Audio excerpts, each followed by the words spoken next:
Hello, I'm Laura. It's Monday, May 18th, 2026, and these are today's Heartlines. We do have a theme for Heartlines this week based on the fact that it is graduation season, and even though that will last for a little while, there is something that many new graduates are asking themselves. What's next? And you may be asking that for your life wherever you are.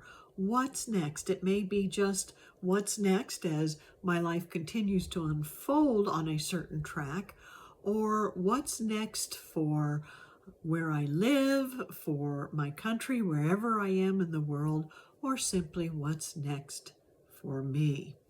I know here in the United States, that question has probably been asked a lot.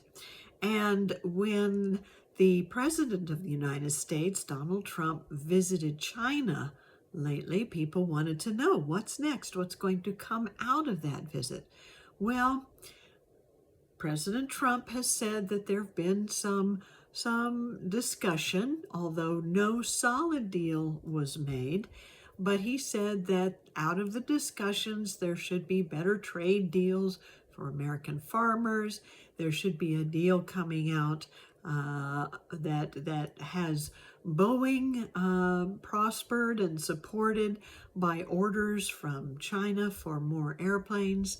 And he also didn't push China on the condition and the war in Iran, nor the closing of the Strait of Hormuz, and could they help with that? He didn't do anything about that, nor is he committing to anything to keep Taiwan secure from being overtaken by China.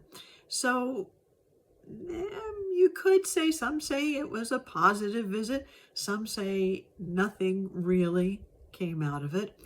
And we're all asking, what's next?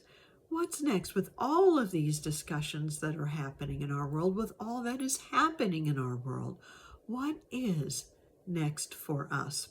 Well, it all depends on what you value and where you place that value. President Trump said in an answer to a question about Iran and its effect on the American economy, he basically said, I don't care about the financial conditions of the American people.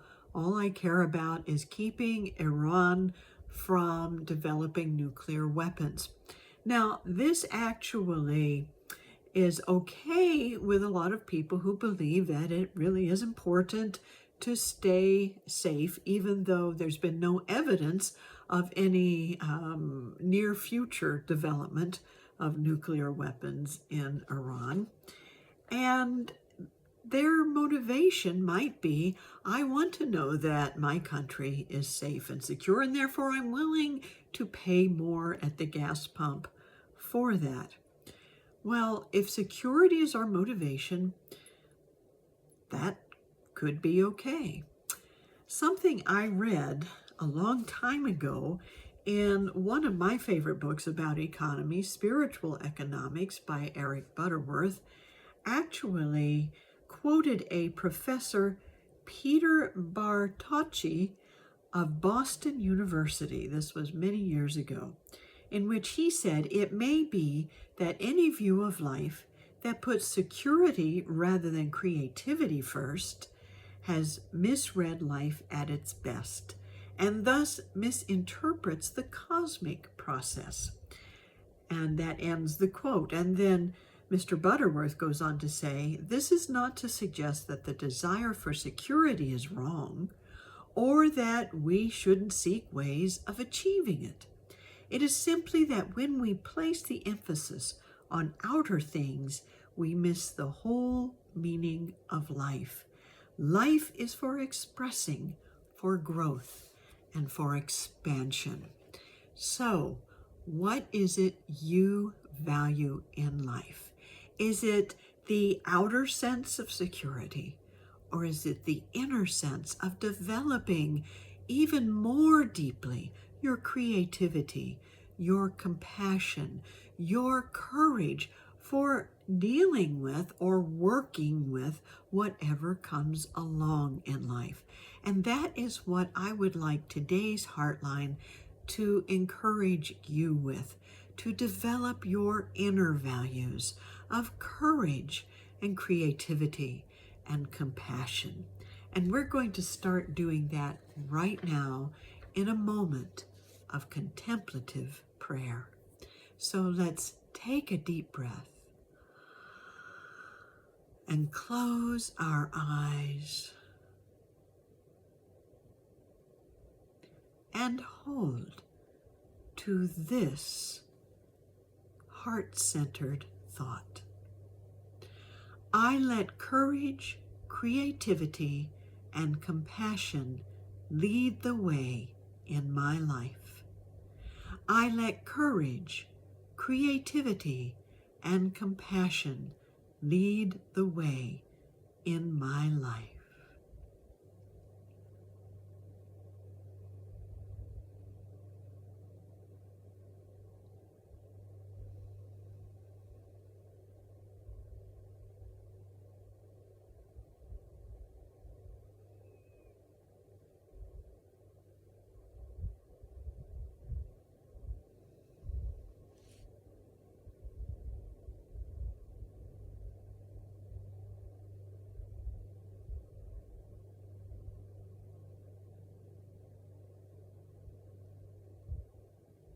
And so it is. So what is it you value about developing in life? Are you relying on one person or outer conditions to tell you how secure you can be? Or are you going deep within yourself to find that courage to step forward with your creative ideas and to continue to share your compassion with others in both emotionally supportive and material ways? One of the most moving things I have seen recently is a community of people, and you know who you are, Unity in Warsaw, a community of people who is doing everything they can to support other people in difficult economic conditions. And that is what our whole world is calling forth in us: our courage, our creativity, and our compassion to do for one another as we would have others do for us. So I am glad you can connect with me through these inner values today, and that together we can create a more secure world in every way. Have a wonderful day.